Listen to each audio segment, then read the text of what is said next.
नमस्कार साथियों, बिल्कुल मैं एक बार पुनः आपका उदयपुर के सिरजी स्टडी सेंटर पर भव्य अभिनंदन कर रहा हूं। आपको ये अच्छे से पता है साथियों कि सिरजी स्टडी सेंटर पर मनोविज्ञान के अंतर्गत मनोविज्ञान की प्रश्नोत्तरी निरंतर चलायमान है। इसी वजह से आपको दिखाई दे रहा होगा मनोविज्ञान की प्रश्नोत्तरी 8 में आज मैं ऐसे महत्वपूर्ण प्रश्नों को लेकर चर्चा करने जा रहा हूं जो कि आगामी शिक्षक भर्ती को मद्देनजर रखते हुए आपके स्वयं के मूल्यांकन के लिए काफी कारगर होगा। तो चलिए मेरे साथ मनोविज्ञान की प्रश्नोत्तरी भाग 8 में सबसे पहला क्वेश्चन आपके मोबाइल की स्क्रीन पे देखिएगा क्वेश्चन क्या कह रहा है। विनय साइमन बुद्धि परीक्षण का अंग्रेजी अनुवाद किसने किया था? बहुत ही जबरदस्त क्वेश्चन है साथियों। विनय साइमन बुद्धि परीक्षण का अंग्रेजी अनुवाद करने वाला व्यक्ति कौन है? क्या वो व्यक्ति टर्मन है, क्या वो व्यक्ति गाल्टन है, या वो व्यक्ति थॉर्नडाइक है, या वो व्यक्ति गोडाई है, अथवा इसको गोडार्ड भी कहते हैं। क्या कहते हैं साथियों? इसको गोडार्ड के नाम से भी पहचान मिली है। अब चीज आते हैं, 4 विकल्प है आपके सामने, टर्मन, गाल्टन, थॉर्नडाइक और गोडार्ड। ऐसा कौन सा व्यक्ति है जिसने विनय साइमन बुद्धि परीक्षण का अंग्रेजी में अनुवाद किया था? यदि हम पहले ऑप्शन की बात करें तो यह आंसर आपका बिल्कुल गलत होगा। इसने विनय साइमन बुद्धि परीक्षण का अंग्रेजी अनुवाद नहीं किया था। पहले तो विनय साइमन बुद्धि परीक्षण की यदि अपन बात करते हैं तो यह विनय साइमन जो बुद्धि परीक्षण है, विनय व साइमन दोनों ने मिलकर इस परीक्षण के बारे में कार्य किया। और कब किया था? विनय साइमन बुद्धि परीक्षण 1905 में तैयार किया गया। और टर्मन क्यों गलत हो रहा है? क्योंकि यह विनय साइमन बुद्धि परीक्षण का अंग्रेजी अनुवाद नहीं किया था। टर्मन ने तो केवल साथियों बुद्धि लब्धि शब्द दिया था। टर्मन ने क्या दिया था? बुद्धि लब्धि शब्द दिया था। इसके अलावा यह टर्मन वही व्यक्ति है जिसने बुद्धि सूत्र में यदि देखा जाए दशमलव, क्या बात कर रहा हूं मैं, दशमलव को जोड़ने का श्रेय भी किसको दिया गया? टर्मन को दिया गया। यदि आप सोचते हो गाल्टन है तो यह आंसर भी आपका गलत होगा, क्योंकि गाल्टन जो व्यक्ति था जिसने मानसिक परीक्षण को लेकर बात कही थी, जिसने व्यक्तिगत विभिन्नता को लेकर बात कही थी। किसको लेकर?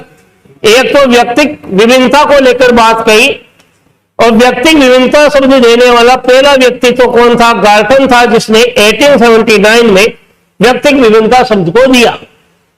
इसका मतलब विनय साइमन बुद्धि परीक्षण को गाल्टन के द्वारा भी अंग्रेजी में अनुवाद नहीं किया गया।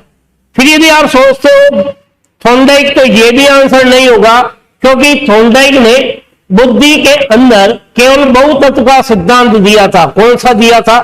बहुतत्व का सिद्धांत देने का श्रेय किसको दिया गया? थॉर्नडाइक को दिया गया। तो आपको यह अच्छे से पता हो गया होगा कि आंसर क्या होगा। ये जो गोडार्ड है, इसी व्यक्ति ने विनय साइमन बुद्धि परीक्षण का अंग्रेजी में अनुवाद किया था। तो बिल्कुल आंसर क्या होगा? डी ऑप्शन बिल्कुल सही होगा। यह अंग्रेजी में जो अनुवाद हुआ है या आंग्ल भाषा में अनुवाद जो हुआ है, ये कब किया गया? गोडार्ड के द्वारा 1911 में किया गया। कब किया गया? 1911 में। तो बिल्कुल आपको अच्छे से पता हो गया, विनय साइमन बुद्धि परीक्षण 1905 में तैयार हुआ। इसके बाद विनय साइमन बुद्धि परीक्षण का अंग्रेजी अनुवाद 1911 में गोडार्ड के द्वारा किया गया। और ऐसा भी कई बुकों में उल्लेख है कि 1917 तक इस पर काफी चर्चा हुई है। तो बिल्कुल आपको यह पता हो गया होगा आखिर विनय साइमन बुद्धि परीक्षण का अंग्रेजी अनुवाद किसने किया। अगले क्वेश्चन पर चलिएगा मेरे साथ। बहुत ही जबरदस्त क्वेश्चन है जो आपके मोबाइल की स्क्रीन पे दिखाई दे रहा होगा। किसी भी वस्तु के बारे में साधारण जो अनुभूति होती है उसे हम क्या कहते हैं? कोई वस्तु होती है, उस वस्तु के बारे में आप जो भी अनुभव करते हो, जो अनुभूति होती है, उसे किस शब्दों में या उसे हम क्या कहते हैं? यदि बात करते हैं तो वो क्या आपका विचार कहलाता है, या वो कार्य कहलाता है, या तर्क कहलाता है, या संवेदना कहलाती है? बिल्कुल साथियों, ये वो क्वेश्चन है जो आपके कॉन्सेप्ट पर आधारित होगा किसी भी वस्तु के बारे में साधारण अनुभूति को जो कहा जाता उसे विचार नहीं कहते हैं, क्योंकि विचार तो तब आता है जब आपका कल्पना का समावेश होता है। जब कोई समस्या आती है, उस समस्या के समाधान के लिए क्या होता है, विचार होता है। तो यहां विचार विश्लेषण नहीं होगा, क्योंकि विचार विश्लेषण का संबंध तो कल्पना से। किसी भी वस्तु के बारे में साधारण अनुभूति के बारे में पूछा जा रहा है तो बिल्कुल यह कार्य भी नहीं होगा, क्योंकि जो भी कार्य किया जाता है वो साधारण तरीके से नहीं, उस पर गहन विचार विश्लेषण, तो कार्य का संबंध तो विश्लेषण से रहता है। उसके बाद यदि आप तर्क की बात करते हो तो यह भी नहीं है, क्योंकि साधारण अनुभूति की बात होती है और तर्क जो होता है जिसमें सिद्धांत का समावेश होता है, तो यह भी नहीं है। अथवा इसमें कार्य में कारण का समावेश होता है। तो इसका मतलब जो आंसर निकल कर आएगा वो रहेगा संवेदना। डी आंसर क्या होगा, बिल्कुल सही माना जाएगा। तो जो संवेदना है, किसी भी वस्तु के बारे में साधारण अनुभूति को क्या कहते हैं साथियों, संवेदना कहते हैं। और ये संवेदनाओं के बारे में यदि देखा जाए तो विलियम जेम्स के द्वारा काफी चर्चा की गई। इस संवेदनाओं के लेकर विलियम जेम्स ने काफी चर्चा की थी। तो आपको ये अच्छे से पता हो गया होगा आखिर डी ऑप्शन क्यों सही हुआ। बिल्कुल इंपॉर्टेंट है क्वेश्चन, कई बार एग्जाम में पूछा गया है। किसी भी वस्तु के बारे में साधारण जो अनुभूति होती है वो आपकी संवेदना कहलाती है। चलिए अगले क्वेश्चन की ओर। क्वेश्चन नंबर 3, ब्लास्ट इंजेक्शन क्या मापता है। ब्लास्ट इंजेक्शन जो होता है वो किस मापने में काम आता है, क्या वो बुद्धि परीक्षण में काम आता है, या आपकी शारीरिक क्षमता के अंदर काम आता है, या गंध में काम आता है, या व्यवहार में काम आता है। बिल्कुल ये ऐसा शब्द है जिस पर यदि आपके कॉन्सेप्ट को क्लियर है या इस शब्द पर आपने कभी डिस्कस किया है साथियों या कहीं पढ़ा है तो आप उत्तर दे पाओगे। शब्द क्या दिया गया, ब्लास्ट, और सबसे बाद में क्या दिया गया, एक इंजेक्शन शब्द दिया गया।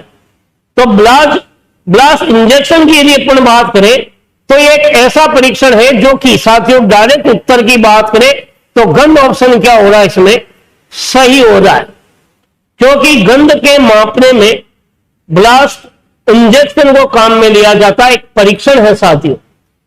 अब यदि आप उत्तर सोच रहे हो कि बुद्धि, तो ये आंसर क्या हो गया, गलत, क्योंकि बुद्धि का मापन बुद्धि परीक्षणों के द्वारा किया जाता है। और बुद्धि परीक्षणों में यदि देखा जाए सबसे पहला बुद्धि परीक्षण बीने साइमन का लोकप्रिय है, बीने साइमन बुद्धि परीक्षण 1905 में तैयार किया गया, 1908 में संशोधन किया गया, फिर 1911 में संशोधन किया गया और फिर 1916 में भी संशोधन किया गया। तो शुरुआत में 3 प्रश्न रखे गए, बाद में प्रश्नों की संख्या समय के साथ बढ़ती गई। शारीरिक क्षमता परीक्षण को मापने में यदि देखा जाए तो मानसिक परीक्षणों का योगदान नहीं होता है, तो यहां तो कोई उत्तर ही नहीं है। और व्यवहार की यदि बात करें तो इस व्यवहारवाद का जो संबंध होता है वो अधिकतर से मनोविज्ञान से लिया गया है, तो यह भी आंसर क्या होगा, नहीं होगा। तो बिल्कुल आपके सामने दिखाई दे रहा होगा कि ब्लास्ट इंजेक्शन क्या मापता है, गंध को मापने में काम में लिया जाता है। चलिए अगले क्वेश्चन की ओर। क्वेश्चन नंबर 4 क्या कह रहा है, मोबाइल की स्क्रीन पर दिखाई दे रहा होगा। किस विधि को खोज एवं अनुसंधान की विधि कहते हैं। ऐसी कौन सी विधि है जिसे हम खोज या अनुसंधान की विधि के नाम से जानते हैं। क्या वो विधि प्रोजेक्ट मेथड है, क्या वो विधि बुनियादी विधि है, क्या वो विधि आगमन विधि है, क्या वो सभी है। बिल्कुल साथियों सोचिएगा, ऐसी कौन सी विधि है जो खोज और अनुसंधान में काम में ली जाती है। यदि आप ये सोचते हैं प्रोजेक्ट विधि, तो बिल्कुल यह आंसर आपका क्या होगा, सही माना जाएगा। क्योंकि प्रोजेक्ट में क्या होता है साथियों, क्योंकि आपको कोई प्रोजेक्ट दिया जाता है और प्रोजेक्ट को जब आप कुछ करते हो तो हो सकता है उसमें कुछ ना कुछ नया या कुछ नवीन तथ्य की जानकारी प्राप्त करने का प्रयास करते हो तो वो किससे होता है? संबंध खोज और अनुसंधान से। तो इसका मतलब ये प्रोजेक्ट जो होता है, वैसे तो ये विधि, प्रोजेक्ट विधि जो है, ये देने वाला जो व्यक्ति था साथियों, किलपैट्रिक था। कौन था? किलपैट्रिक था। तो इसका संबंध निश्चित रूप से किससे माना गया? अनुसंधान से माना गया है। तो अब आप सोच रहे हैं, तो यह ऑप्शन आपका सही हो गया, मतलब कि पहला आंसर सही होगा। यदि हम बुनियादी विधि की बात करें तो यह भी अनुसंधान पर आधारित है, क्योंकि बुनियादी का जो संबंध है वो साथियों हस्तकौशल से है। किससे है? हस्तकौशल से है। और हस्तकौशल को लेकर या बुनियाद को लेकर कार्य महात्मा गांधी ने किया था। किसने किया था? महात्मा गांधी ने किया था। इसका मतलब महात्मा गांधी जो था, ये बुनियादी शिक्षण विधि के प्रतिपादक है। इन्होंने भी हस्तकौशल की शिक्षा, किसी ना किसी आविष्कार, नए तथ्य की बात कही, नई खोज की बात की। इसका संबंध भी अनुसंधान से होता है। तो आपको यह चीज पता हो गया कि ये दोनों खोज और अनुसंधान से संबंधित है। तो तीसरे नंबर की यदि बात करें तो बिल्कुल आपके आगमन विधि भी खोज और अनुसंधान पर आधारित है, क्योंकि आगमन में क्या होता है? उदाहरण के द्वारा नियम को साधा जाता है, और जब उदाहरण दिए जाते हैं वो कहीं ना कोई नए नियम की बात बनाने के लिए दिए जाते हैं, जो कहीं ना कहीं खोज से संबंधित है, अनुसंधान से संबंधित है। इसका मतलब ये तीनों ही विधियां किस पर आधारित हो गई? खोज और अनुसंधान पर आधारित हो गई। इस दृष्टि से देखा जाए तो डी ऑप्शन क्या हो जाएगा? बिल्कुल सत्य हो जाएगा। आखिर क्वेश्चन पूछा गया, निम्नलिखित में से खोज और अनुसंधान का संबंध किस विधि से है? तो तीनों से। इसका मतलब सभी उत्तर क्या इसके सही है। चलिए अगले क्वेश्चन की ओर।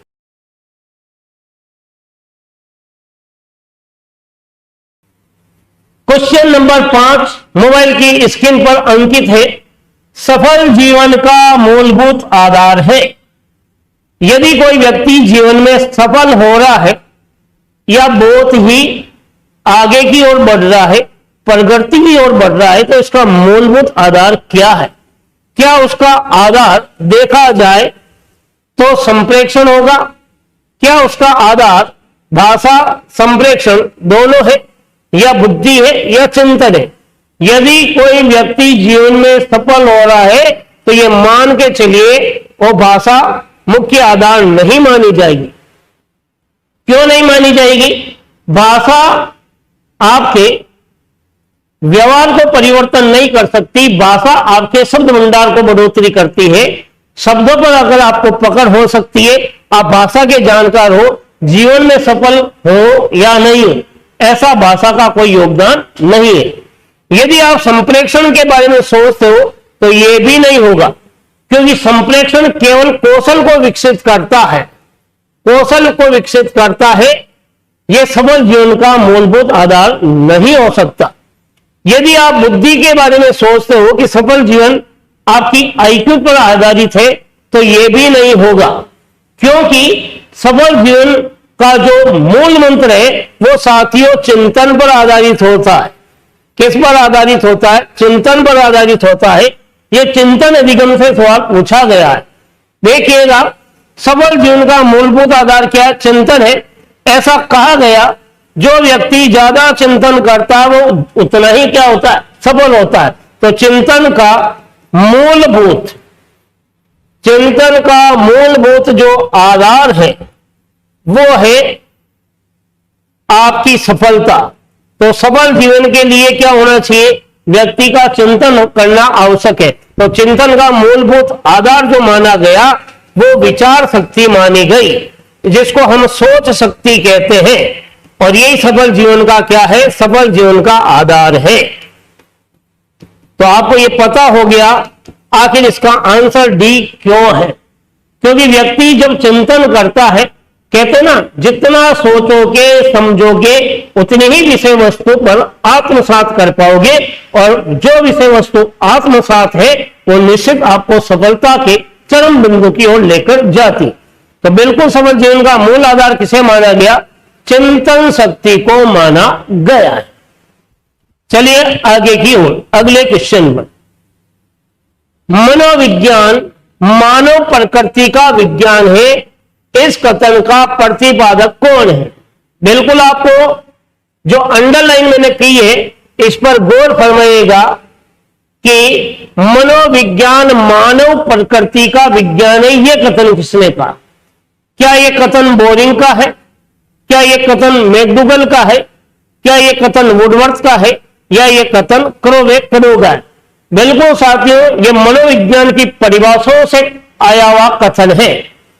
देखिए हम नीचे से चलते हैं। इस बार मनोविज्ञान मानव प्रकृति का विज्ञान है, यदि आप यह आंसर क्रो एंड क्रो देते हो तो यह गलत होगा। क्यों गलत होगा? क्योंकि क्रो एंड क्रो ने क्या कहा?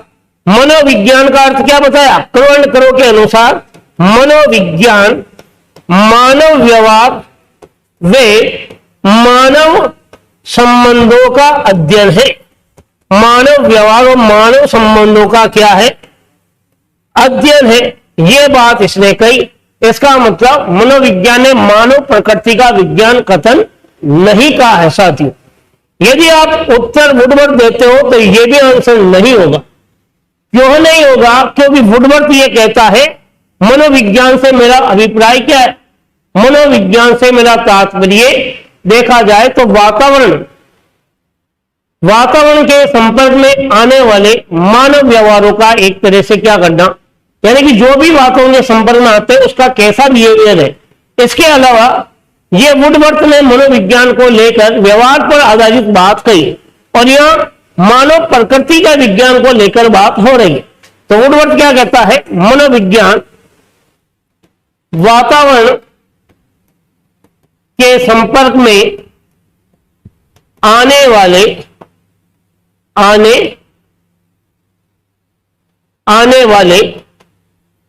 मानव व्यवहारों का अध्ययन है, या मानवीय व्यवहारों का क्या माना गया? व्यवहारों का अध्ययन। तो यह कथन नहीं हो सकता। यदि मैकडूगल के बारे में सोचते हो तो यह कथन बिल्कुल क्या माना जाएगा? गलत। क्योंकि मैकडूगल ने मनोविज्ञान में क्या कहा? मनोविज्ञान हमारे आचरण व्यवहार का यथार्थ विज्ञान है। क्या कहा? आचरण वे व्यवहार का क्या माना? यथार्थ अध्ययन माना है। तब सोचिएगा आपके सामने जो उत्तर निकल कर आ रहा है वो क्या है? बोरिंग। तो बोरिंग का कथन था मनोविज्ञान मानव प्रकृति का विज्ञान है। ए ऑप्शन क्या हो गया? बिल्कुल सही हो गया। तो बिल्कुल आपको एक ही क्वेश्चन के साथ 3 क्वेश्चन और आपको क्या हो गए? तैयार हो गए। चलते हैं अगले क्वेश्चन की ओर। ध्यान से सुनिएगा, समझिएगा और उत्तर तक पहुंचने का प्रयास कीजिएगा। हम बात कर रहे हैं क्वेश्चन नंबर 7। नवीन ज्ञान तथा नवीन प्रतिक्रियाओं का अर्जन करना अधिगम कहलाता है। नवीन ज्ञान नवीन प्रतिक्रियाओं का अर्जन करना अधिगम है। यह कथन किसका है? क्या यह कथन गिलफोर्ड का है, क्रो का है, गेट्स का है या वुडवर्थ का है? तो नवीन ज्ञान नवीन प्रतिक्रियाओं का अर्जन करना अधिगम है, यह बात किसने कही? साथियों, यदि आप गिलफोर्ड कहते हो तो यह आंसर आपका बिल्कुल क्या होगा? गलत होगा। क्यों? गिलफोर्ड क्या कहता है? गिलफोर्ड ने अधिगम को लेकर एक बात कही थी। वो बात क्या है? सोचिएगा। देखिए, गिलफोर्ड ने कहा कि मनोविज्ञान में अधिगम को लेकर गिलफोर्ड क्या कह रहा है कि व्यवहार के कारण व्यवहार में आया परिवर्तन अधिगम है। क्या कहता है? व्यवहार के कारण व्यवहार में आया हुआ परिवर्तन अधिगम है। व्यवहार के कारण व्यवहार में आया हुआ परिवर्तन क्या? अधिगम है। यदि आप क्रो एंड क्रो कहते हो तो यह आंसर भी आपका साथियों क्या हो जाएगा? गलत हो जाएगा। क्यों गलत होगा? क्योंकि क्रो एंड क्रो ने अधिगम को लेकर एक बात कही, आदत दूसरा ज्ञान और तीसरा इसने शब्द दिया अभिवृत्ति। आदत, ज्ञान और अभिवृत्ति का अर्जन क्या है? अर्जन अधिगम है। ये बात इसने कही थी करो एंड करो ने। यदि आप गेट्स और अन्य कहते हो तो ये आंसर भी आपका गलत हो गया विकल्प। क्यों? गेट्स और अन्य क्या कहता है? इसने एक बात कही कि व्यवहार के कारण व्यवहार में आया और परिवर्तन तो कौन है? गिलफोर्ड। और इसने क्या कहा? अनुभव और प्रशिक्षण के द्वारा। गेट्स क्या कहता है? अनुभव वे प्रशिक्षण के द्वारा व्यवहार में परिवर्तन क्या कहलाता है? अधिगम कहलाता है। तो इसका मतलब आपके सामने उत्तर क्या होगा? डी विकल्प बिल्कुल सही माना जाएगा। एकमात्र ये व्यक्ति है जिसने क्या कहा? नवीन ज्ञान, नवीन प्रतिक्रियाओं का अर्जन करना ही क्या है? अधिगम। जब भी आप कोई नए ज्ञान को प्राप्त करने के लिए जो भी अनुक्रियाएं करते हो, उस अनुक्रिया के परिणाम स्वरूप आप कुछ नया सीखते हो, उसे ही हम क्या कहते हैं? अधिगम कहते हैं। तो डी आंसर क्यों सही हुआ? इस तक आप पहुंचे।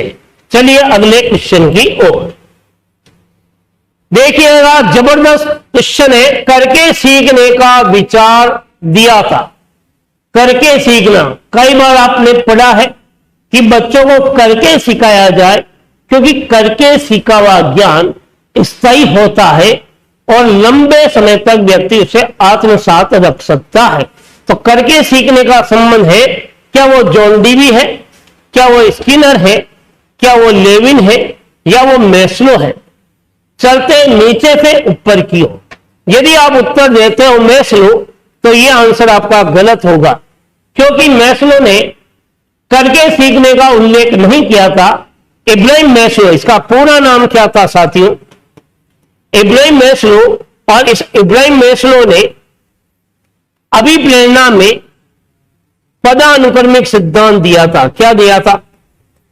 पदानुक्रमिक सिद्धांत दिया था, जिसे हम सोपान का सिद्धांत भी कहते हैं। सोपान का सिद्धांत भी कहते हैं, जिसे हम क्या कहते हैं? सोपान का सिद्धांत। यदि लेविन की बात करते हो तो यह आंसर क्या होगा? करके सीखने का नहीं होगा। लेविन ने केवल सत्यवाद के बारे में बात की थी, सत्यवाद के बारे में। यदि आप सोचते हो करके सीखना स्किनर है, तो यह आंसर भी बिल्कुल गलत है, क्योंकि स्किनर ने केवल यदि देखा जाए क्रियाशीलता का सिद्धांत दिया था।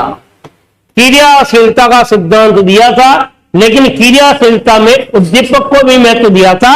और यह वही व्यक्ति है जिसने सबसे पहले पुनर्बलन शब्द दिया है साथियों। तो अब आपको पता हो गया आंसर क्या होगा। जॉन डीवी एक ऐसा व्यक्ति है जिसने करके सीखने को महत्व दिया था, और इस करके सीखने का महत्व का उल्लेख जॉन डीवी की किताब में भी मिलता है। तो जॉन डीवी की जो पुस्तक थी, उस पुस्तक का नाम था हाउ वी थिंक। क्या नाम था? How we think. इसी पुस्तक में इस बात का उल्लेख मिलता है कि बच्चों को करके सिखाया जाए।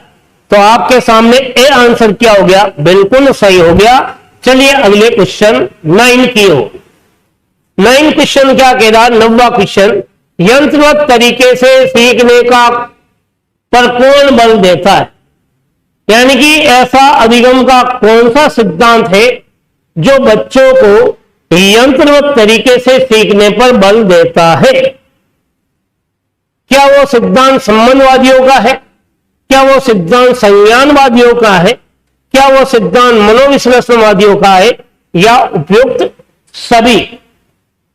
सोचिएगा और उत्तर तक पहुंचिएगा कि 90 क्वेश्चन का कौन सा विकल्प सही है जो बच्चों को यंत्रवत तरीके से सीखने पर बल देता है। यदि आप उत्तर देते हो सी, तो यह आंसर क्या हो गया? गलत हो गया, क्योंकि मनोविश्लेषणवादी के मुख्य प्रवर्तक यदि देखा जाए तो सिगमंड फ्राइड है। कौन है? Sigmund Freud. ये बालकों को यंत्रवत तरीके से सीखने पर बल नहीं देते हैं, अपितु ये तो बालकों को अचेतन बल के आधार पर अचेतन मन को गत्यात्मक मन मानकर सिखाने की बात कहते हैं। कहने का मतलब जब तक बालकों के अचेतन मन को नहीं समझोगे तब तक कोई भी शिक्षक बालक को नहीं सिखा सकता। तो इसका मतलब ये मनोविश्लेषण वाला ऑप्शन क्या हो गया, गलत। संज्ञानवाद यंत्रवत पर बल नहीं देता है। ये तो संज्ञानवादी सिद्धांत के मुख्य प्रवर्तक तो कौन है, पियाजे है। ये तो केवल तर्क पर बल देता है, तर्क पर बल। तो इसका मतलब तर्क के आधार पर सिखाना का कौन है, संज्ञानवाद। अब आपके सामने क्या है, संबंधवाद। तो बिल्कुल संबंधवादी की यदि मैं बात करूं तो संबंधवादी ही वो मनोवैज्ञानिक है जो बालकों को यंत्रवत तरीके से सीखने पर बल देते हैं, यंत्रवत तरीके से या फिर मशीनीकरण से सीखने पर बल देते हैं।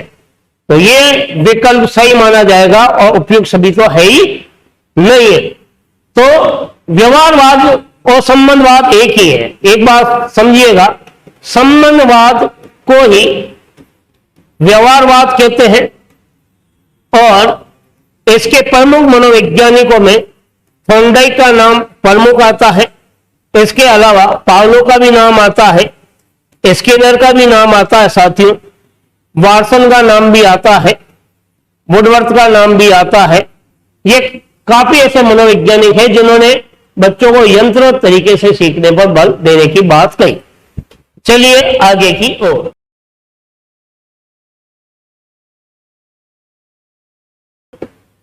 क्वेश्चन नंबर 10 क्या कहता है, आपके मोबाइल की स्क्रीन पर दिखाई दे रहा होगा। किस मनोवैज्ञानिक ने मानव को एक स्वसंचालित समस्या समाधान प्रणाली बताया है? बहुत ही गहराई से पूछा हुआ सवाल है और ये डेफिनेट मान के चलिएगा, हो सकता संभवतया आगामी परीक्षाओं में ये सवाल दिखाई दे। ऐसा कौन सा मनोवैज्ञानिक है जिसने इस बात को बताया है कि जो मनुष्य होता है, जो मानव होता है, वे स्वसंचालित समस्या समाधान प्रणाली होता है, अर्थात ऑटोमेटिक प्रॉब्लम सॉल्विंग मशीन होता। मनुष्य समस्या आते ही उसको हल कर देता है। यह बात किस मनोवैज्ञानिक ने कही? क्या वो बात स्किनर ने कही? क्या यह बात हल ने कही? क्या साथियों ये बात जीन पियाजे ने कही या ये बात पावलो ने कही? तो देखिएगा, यदि आप स्किनर का उत्तर देते हो तो यह समस्या समाधान प्रणाली से नहीं है, क्योंकि स्किनर तो केवल क्रिया प्रस्तुत को महत्व देता है। किसको महत्व देता है? क्रिया प्रस्तुत को महत्व देता है। तो इस दृष्टि से ऑटोमेटिक प्रॉब्लम सॉल्विंग मशीन का इससे कोई लेना देना ही नहीं है। तो यह विकल्प क्या हो गया? गलत हो गया। यदि आप पावलो कहते हो तो यह विकल्प भी क्या है साथियों? गलत है। क्यों गलत है? कि पावलो जो होता है वो शास्त्रीय अनुबंधन को महत्व देता है। किसको महत्व देता है? शास्त्रीय अनुबंधन को महत्व देता है। यहां ऑटोमेटिक प्रॉब्लम सॉल्विंग शब्द का उल्लेख ही नहीं है। तो ये पावलो वही व्यक्ति है जिसे 1904 में पाचन की क्रिया पर नोबेल पुरस्कार मिला था। पाचन क्रिया पर क्या मिला? नोबेल पुरस्कार मिला।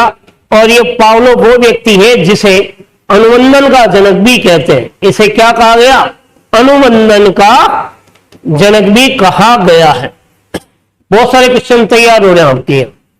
यदि आप उत्तर जीन पियाजे देते हो तो यह विकल्प भी क्या हो गया? गलत हो गया, क्योंकि इसने भी केवल संज्ञानात्मक पक्ष पर बल दिया था। संज्ञानात्मक पक्ष पर बल दिया था,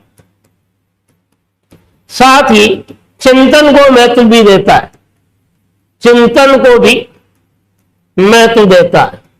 तो आपको यह पता हो गया होगा साथियों, आपका विकल्प कौन सा सही होगा?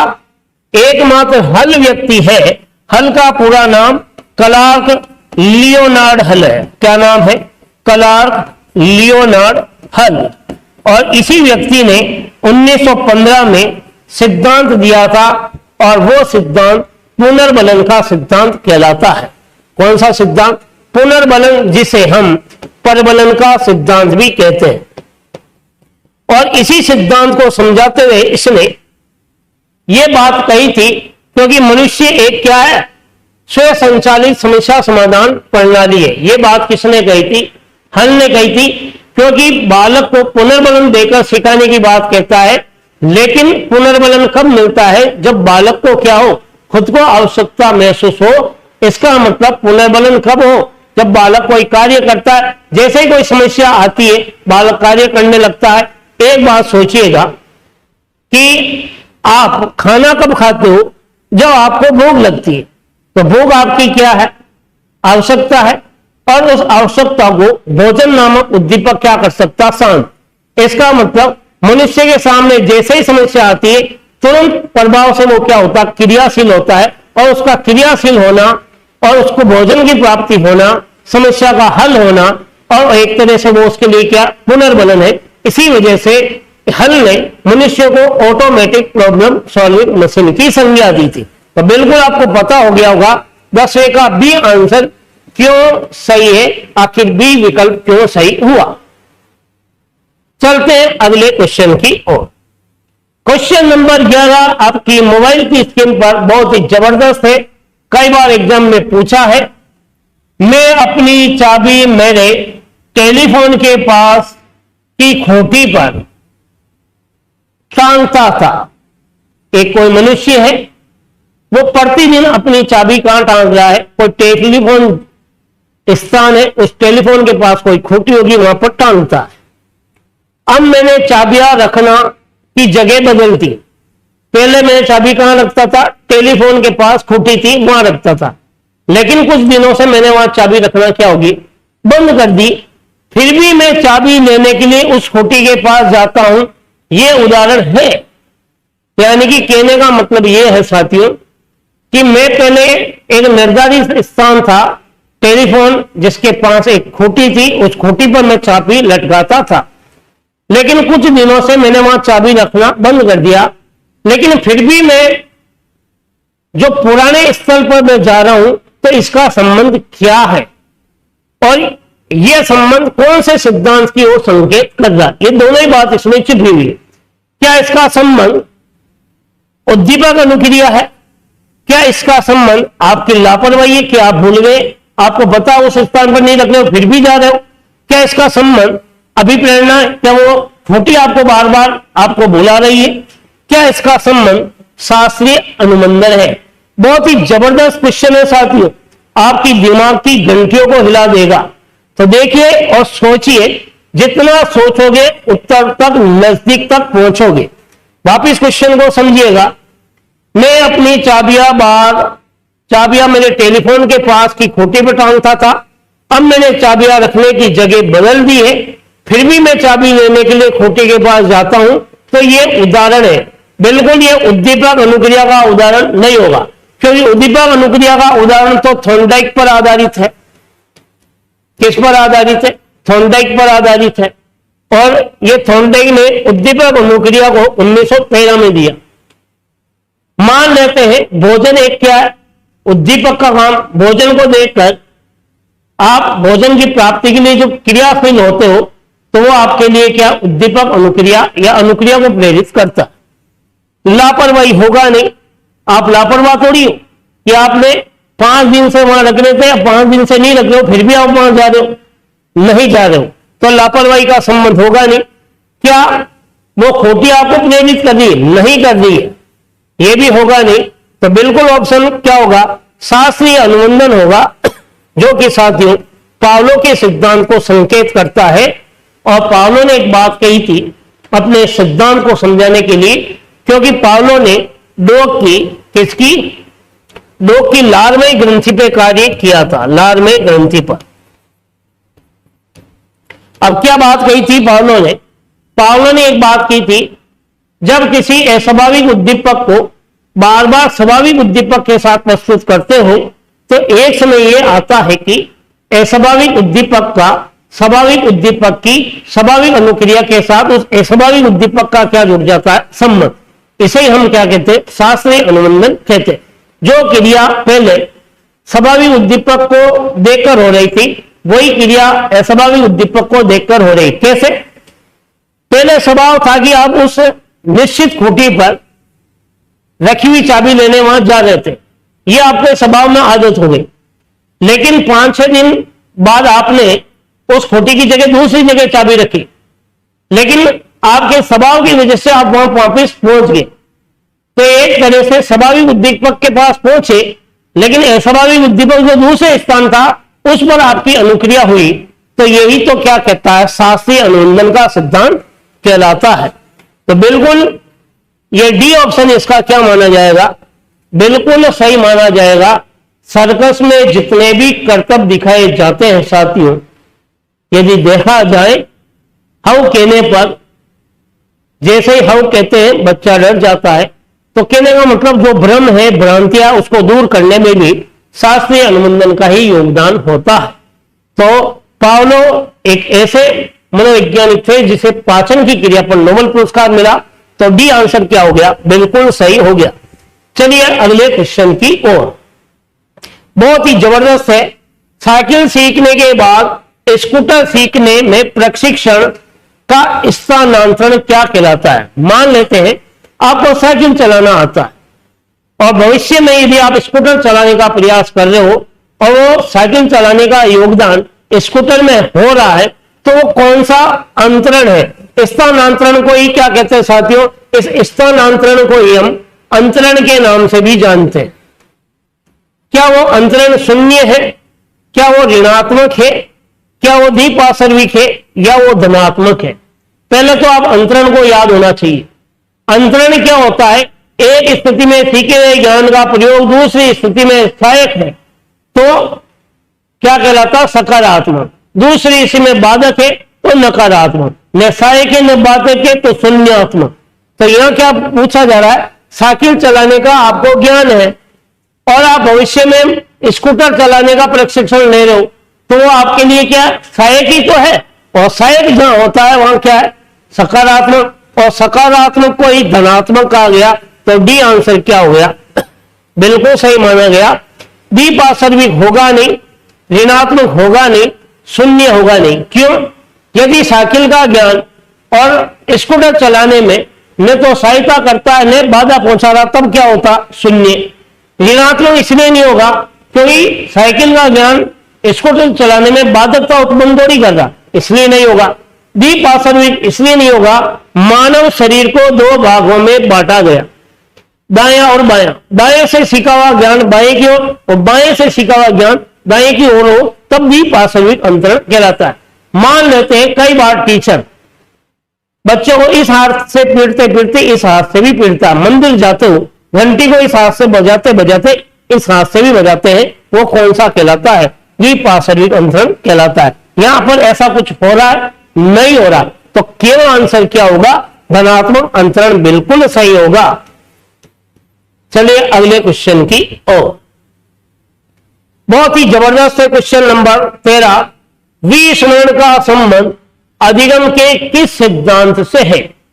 विस्मरण यानी भूल, और भूल आते ही आप सोचिएगा क्या वो तत्परता का नियम है, क्या वो प्रयास और त्रुटि का नियम है, क्या वो अभ्यास का नियम है, क्या वो अनुप्रयोग का नियम है। जो वो भूल आया शब्द विस्मरण, बच्चा क्या कर लेता है, कोई चीज याद कर लेता है फिर भूल जाता है। तो ये जो भूलने की प्रवृत्ति है विस्मरण, इसका संबंध किससे है, क्या इसका संबंध तत्परता से है। तो मान के चलिएगा नहीं होगा, क्योंकि तत्परता आपके विस्मरण से संबंधित नहीं है। तत्परता आपको कार्य करने के लिए प्रेरित करती, तो तत्परता का संबंध किससे है, प्रेरित करने से। और इसीलिए तो इस तत्परता के नियम के लिए एग्जाम्पल, एक सवाल भी पूछा गया एग्जाम में, घोड़े को तालाब तक ले जाया जा सकता है, पानी पीने के लिए बाध्य नहीं किया जा सकता। इसका संबंध किससे साथियों, तत्परता से है।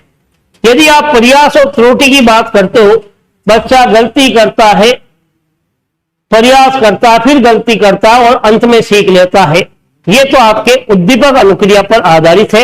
ये थॉर्नडाइक का मुख्य नियम में संबंधित है, या थॉर्नडाइक ने इस सिद्धांत पर काफी कार्य किया था।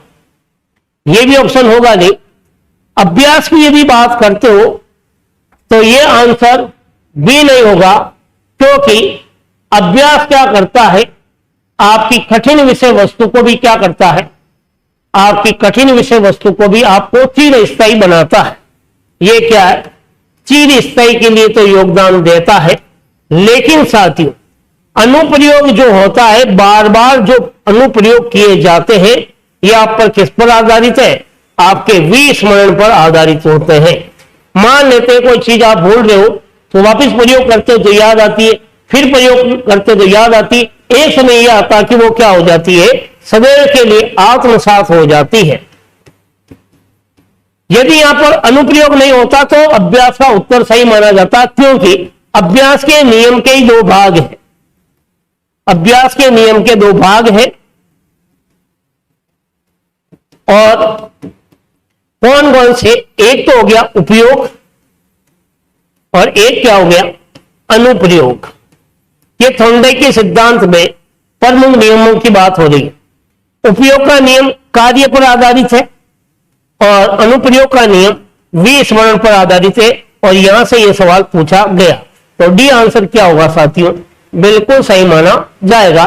बाकी तत्परता होगा नहीं, प्रयास त्रुटि होगा नहीं, अभ्यास होगा नहीं। तो डी आंसर विकल्प जो है अनुप्रयोग, ये बिल्कुल करेक्ट माना जाएगा। चलिए अगले क्वेश्चन की ओर। क्वेश्चन नंबर 14 आप पढ़िए और मेरे साथ जुड़िएगा। खुद पढ़िएगा तो हो सकता आपको आसानी से समझ में आए। विस्मरण के प्रयोग किसने स्वयं पर किए थे? फूल पर प्रयोग किस व्यक्ति ने अपने स्वयं पर किए थे? बिल्कुल इस क्वेश्चन को बार बार पढ़िए, साथ में मेरे साथ चाय का भी आनंद लीजिएगा। क्वेश्चन को भी पढ़िए और चाय का आनंद भी लीजिए। शब्द क्या पूछा जा रहा है कि विस्मरण का प्रयोग किसने किया था? ऐसा कौन सी शख्सियत थी जिसने विस्मरण के प्रयोग को स्वयं पर लागू करके देखा था? पहला विकल्प है, क्या वो एबिगास है? ए और बी की घास बोलते हैं जिसे। दूसरे विकल्प की यदि बात करें तो मैक्स वर्दीमर है क्या वो? तो आपको यह लगता होगा संभवतः हो। तीसरे ऑप्शन की यदि आप बात करते हो हल, और चौथे ऑप्शन वुडवर्थ। ये 4 ऑप्शन है। हम बात कर रहे हैं साथियों विस्मरण के प्रयोग किसने स्वयं पर किए थे। वुडवर्थ की यदि बात करें तो यह आंसर नहीं होगा, क्योंकि इसने पर्सनालिटी पर कार्य किया था, तो यह विकल्प गलत। हल की बात करें तो इसने पुनर्बलन पर कार्य किया था, जिसे परबलन भी कहते हैं, यह भी होगा नहीं। मैक्स वर्दीमन की बात करें तो यह गैस्ट्रोलवाद पर आधारित है और इसने पूर्ण पर कार्य किया था, पूर्ण पर कार्य। तो आपको पता हो गया एकमात्र वो व्यक्ति था एबिगास जिसने विस्मरण में स्वयं पर किए गए प्रयोग के बारे में बताया था। और एबिगास वही व्यक्ति है साथियों जिसने एक बात कही थी, मनोविज्ञान का अतीत बहुत लंबा है और इतिहास बहुत छोटा है। इस कथन को भी किसने कहा था? एबिगास ने कहा था। तो ए विकल्प क्या माना जाएगा? बिल्कुल सही माना जाएगा। तो चलिए आगे की ओर।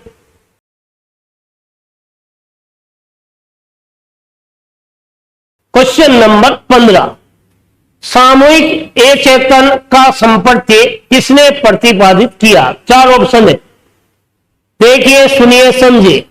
सामूहिक अचेतन की बात हो रही है। क्या यह कथन युंग का है या यह कथन सिगमंड फ्राइड का है, या फिर मैं यह कहूं क्या इस कथन को देने वाला कुर्ट लेविन है, या यह कथन पोलपोर्ट का है? बिल्कुल सामूहिक अचेतन के संपत्ति की बात हो रही है। तो आप सोचिएगा और समझिएगा। यदि आप साथियों इसका उत्तर दे देते हो तो ये मान के चलिएगा आपको इस दुनिया की ऐसी कोई ताकत नहीं है जो शिक्षक भर्ती में आपको सिलेक्ट होने से आपको रोक सकती है। यदि आप इसका उत्तर देते हो, अब आप सोच रहे होंगे केवल 1% का उत्तर देने से हमारा सिलेक्शन हो जाएगा क्या?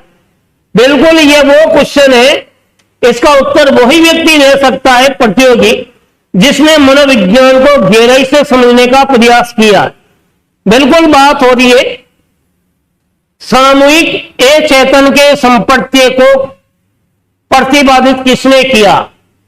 आप यदि ये सोच रहे हैं ऑलपोर्ट, तो बिल्कुल गलत होगा यह आंसर। क्यों? ऑलपोर्ट ने केवल व्यक्तित्व को लेकर कार्य किया था और उसमें भी इसने मनोदैहिकता का उल्लेख किया था।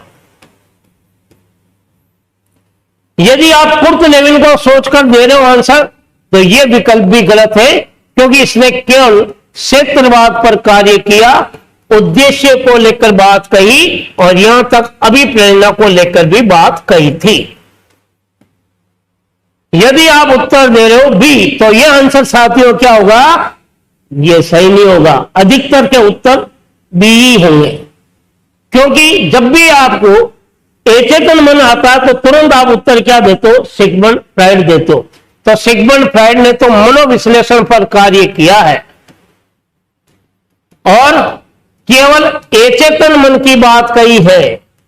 लेकिन यहां सवाल क्या पूछा जा रहा है साथियों? सामूहिक अचेतन के संपत्ति की बात पूछी जा रही है।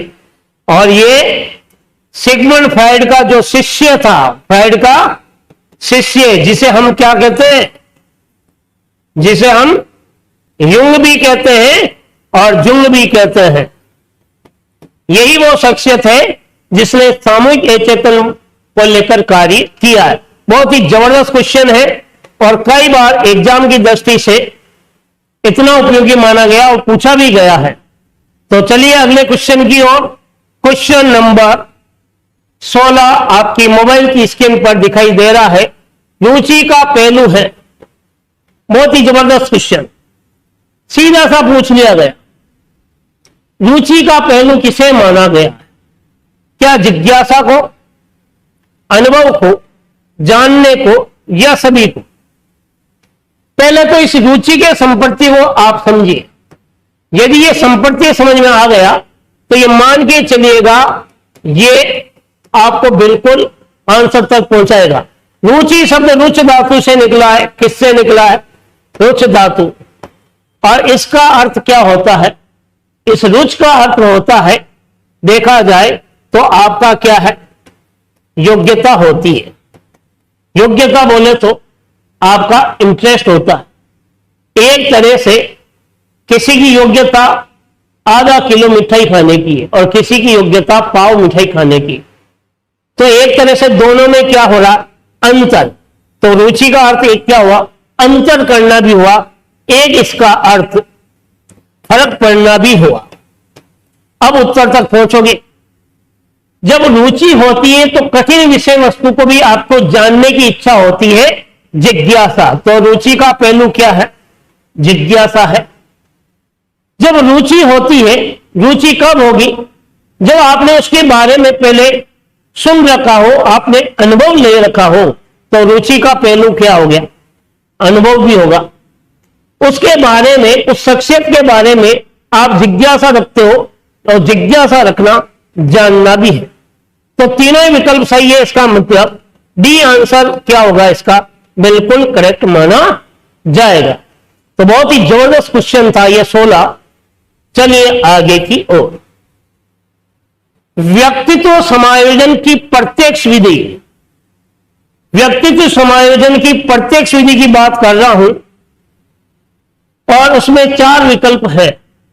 यानी कि समायोजन के अंतर्गत या फिर व्यक्तित्व के अंतर्गत जिन तथ्यों के बारे में, दोनों शब्द दिए गए हैं पर यह सवाल वैसे देखा जाए समायोजन से पूछा गया, क्योंकि व्यक्तित्व समायोजन की बात हो रही।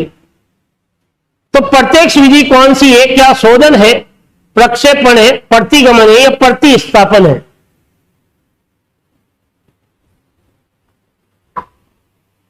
यह समायोजन की विधियों से सवाल है। समायोजन की विधियों को 4 भागों में बांटा गया। कितने भागों में? 4। कौन कौन से भाग हैं? पहला प्रत्यक्ष है और यहीं से यह सवाल पूछा हुआ कि इनमें से कौन सी प्रत्यक्ष विधि है। दूसरा अप्रत्यक्ष है। तीसरी क्षतिपूर्ति है और चौथी आक्रमणकारी है। बिल्कुल इस डायग्राम के आधार पर आप उत्तर तक पहुंचोगे। प्रत्यक्ष में 4 विकल्प दिए गए हैं। नंबर 1, बाधाओं को दूर करना, बाधाओं को दूर करना। नंबर 2, अन्य मार्गों की खोज करना। नंबर 3, लक्ष्य का प्रतिस्थापन। और नंबर 4, विश्लेषण। क्या है? विश्लेषण और साथ में है निर्णय। तो ये प्रत्यक्ष पद्धति, आप सोचिए यह प्रत्यक्ष पद्धति को ही पूछा जा रहा है इसमें से कोई शब्द यहां? बिल्कुल है। क्या है? प्रतिस्थापन। और ये क्या है? प्रतिस्थापन। तो आंसर तो आपका क्या हो गया? डी सही हो गया। अब ये 3 गलत क्यों हुए? क्योंकि ये जो 3 है साथियों, शोधन का संबंध किससे है? एक प्रत्यक्ष पद्धति से। प्रतिगमन का संबंध किससे है? एक प्रत्यक्ष पद्धति से। और एक प्रत्यक्ष पद्धति किस पर आधारित होती है? प्रक्षेपण पर आधारित होती है। इसका मतलब ये 3 विकल्प क्यों हुए? क्योंकि एक प्रत्यक्ष पद्धतियां थी। वैसे देखा जाए एक प्रत्यक्ष पद्धतियों में 10 या 12 पद्धतियां आती है। तो बिल्कुल आंसर क्यों सही हुआ, इस बात से आप बिल्कुल सहमत होंगे। चलिए अगले क्वेश्चन की ओर। क्वेश्चन नंबर 18, निम्नलिखित में से कौन सा कारक व्यक्तिगत विभिन्नता से नहीं है? ऐसा कौन सा कारक है जो व्यक्तिगत विभिन्नता पर आधारित नहीं है? क्या वो कारक वंशानुक्रम है, वातावरण है, निर्देशन है या परिपक्वता है? देखिएगा और उत्तर तक पहुंचिएगा। निम्नलिखित में से कौन सा कारक व्यक्तिगत विभिन्नता से नहीं है? यदि आप वंशानुक्रम देते हो तो यह आंसर क्या होगा? बिल्कुल गलत होगा। या नहीं पूछा जा रहा है, व्यक्तिगत विभिन्नता का कारक नहीं है, यह तो है, इसलिए यह विकल्प क्या है? गलत है। कौन सा कारक नहीं है? वातावरण भी व्यक्तिगत विभिन्नता को प्रभावित करता है, यह भी है। निर्देशन व्यक्तिगत विभिन्नता को प्रभावित नहीं करता, तो सी आंसर क्या हो गया? बिल्कुल सही हो गया। और परिपक्वता भी क्या प्रभावित करती है? यह भी नहीं होगा। तो यहां पर नहीं पूछ रहा है आखिर व्यक्तिगत विभिन्नता को कौन सा कारक प्रभावित नहीं करता, तो निर्देशन नहीं करता है। वंशानुक्रम, जैसे माता पिता वैसी संतान वंशानुक्रम प्रभावित कर रहा है। अच्छा वातावरण आपके विकास को प्रभावित करता है, अच्छा वातावरण आपकी योग्यता को प्रभावित करता है। परिपक्वता, देश काल और परिस्थिति के अनुसार हर व्यक्ति एक दूसरे से अलग है, तो यह भी प्रभावित करता है। तो नहीं करने वाला कौन सा है? निर्देशन है। क्वेश्चन नंबर 19, निम्नलिखित में से किसका संबंध परिकल्पित निगमन सिद्धांत से है? बहुत ही जबरदस्त क्वेश्चन है। और यह क्वेश्चन वो है साथियों जो अधिगम के जिन सिद्धांतों की यदि मैं बात करता हूं, क्योंकि आपने अधिगम के सिद्धांत तो पढ़े हैं साथियों, लेकिन उनके बहुत सारे नाम हैं। एक एक सिद्धांत के 5-5, 7-7 नाम है। यदि वो नाम याद है तो इस उत्तर को आप दे सकते हो। बिल्कुल। यदि आप बात करते हैं परिकल्पित निगमन के सिद्धांत की, तो थॉर्नडाइक ने नहीं लिया था। थॉर्नडाइक ने तो क्या दिया?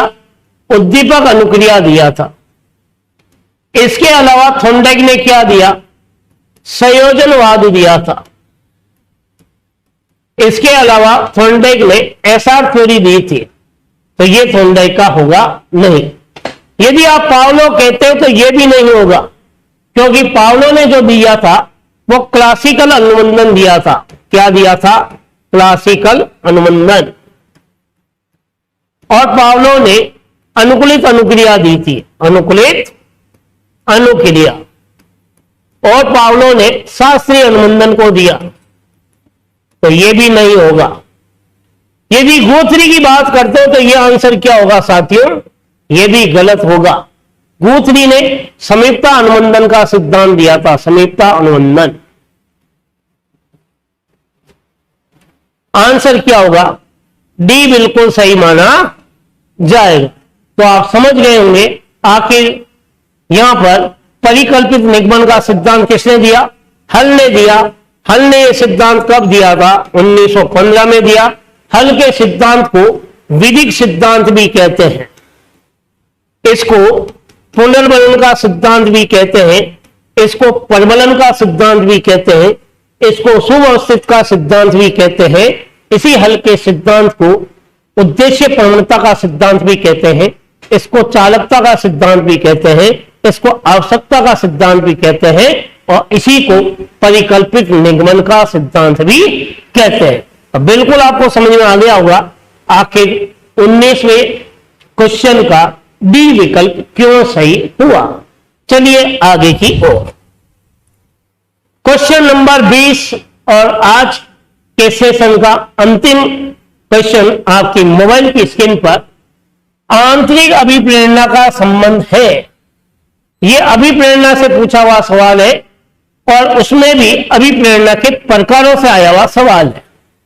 आंतरिक अभिप्रेरणा का संबंध है क्या आलोचना से, प्रतिस्पर्धा से, या नवीनता से, या परिणोद से।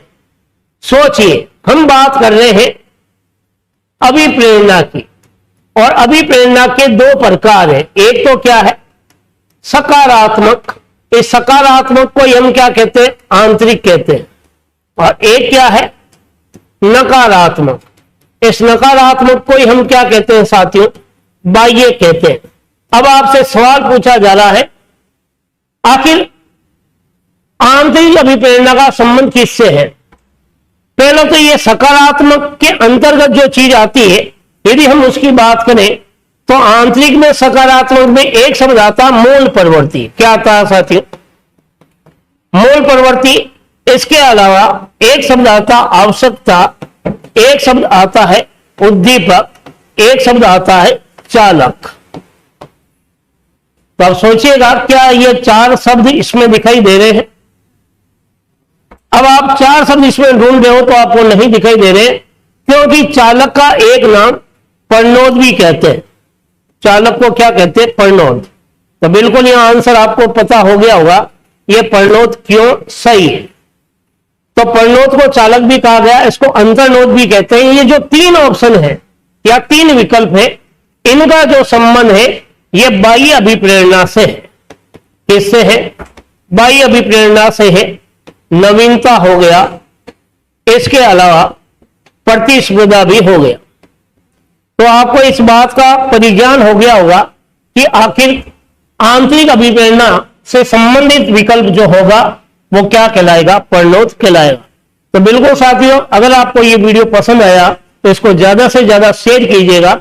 यदि आपको मनोविज्ञान विषय पर पकड़ मजबूत करनी है तो एक बार उदयपुर के सिरजी स्टडी सेंटर पर अवश्य आए। वहां ऑनलाइन और ऑफलाइन दोनों विकल्प आपके लिए खुले हैं। तो अगले वीडियो में फिर हम मुलाकात करेंगे कुछ नवीनतम क्वेश्चनों को लेकर। तब तक आप निरंतर अध्ययन कीजिएगा और अपना ध्यान रखिएगा। जय हिंद, जय भारत।